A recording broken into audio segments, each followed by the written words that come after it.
Hi everyone, in this video I will teach you how to make rose flower using satin ribbon step-by-step process.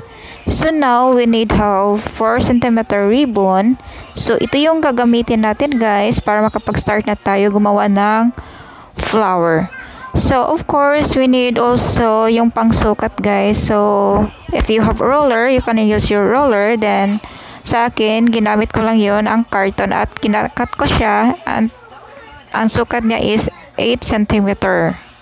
So now guys, kailangan na tayo mag-cut ng 25 pieces na ribbon.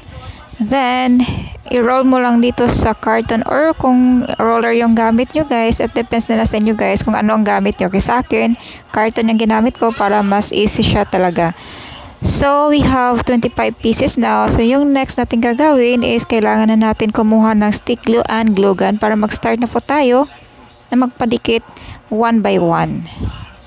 So dito guys, lagyan mo siya ng glue or stick glue. Then ganito yung pagtupi niya guys. At yung next is sa likod na naman tayo. Then lagyan mo din ng stick glue. Dito siya nga part. Then itupi mo siya ng paganyan. So same process lang siya guys sa kabila. Then, now, ito na po yun ang naging hitsura niya. So, yun sa kabila naman guys, same process lang din siya. Yung first, then, binaliktad natin yung kabila. So, like this guys. So, lagyan natin dito ng maliit na glue. Here. So, gawin natin pa ganyan. Okay. So, ito na po siya guys. Ang lahat ng 25 pieces, gawin ito na paganyan. Then, ito yung naging hitsura niya guys. Then now, kailangan na natin mag-start at ilagay na natin sa stick. So, ito na po yung 25 pieces guys. First guys, gawin niyo magdikit kayo ng 7 pieces. Then, yung next is magdikit kayo ng 6 pieces. So, yung uunahin natin na pagdikit guys, yung 7 pieces. So, ito yung gagawin nyo guys. Then, hanggat makabuo na kayo ng 7 pieces, then, idikit nyo siya na pagganyan. Then, yung next naman, magdikit naman tayo ng 6 pieces guys.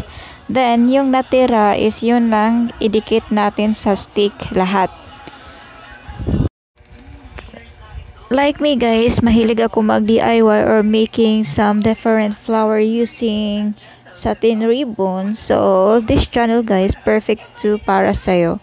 Kasi ang channel na ito ay sinishare ko ang lahat ng mga bagay na natutunan ko tulad ng paggumawa ng flower. Then, gamit yung pipe cleaner at using this satin ribbon. So now guys, is-idikit natin siya sa stick. Then, after that, so, yung 6 pieces na naman yung idikit natin.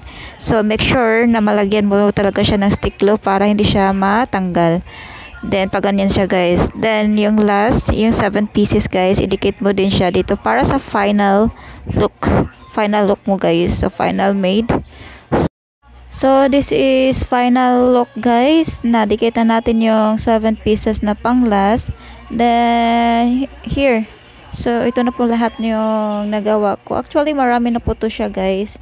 So, yun lang. Thank you for watching.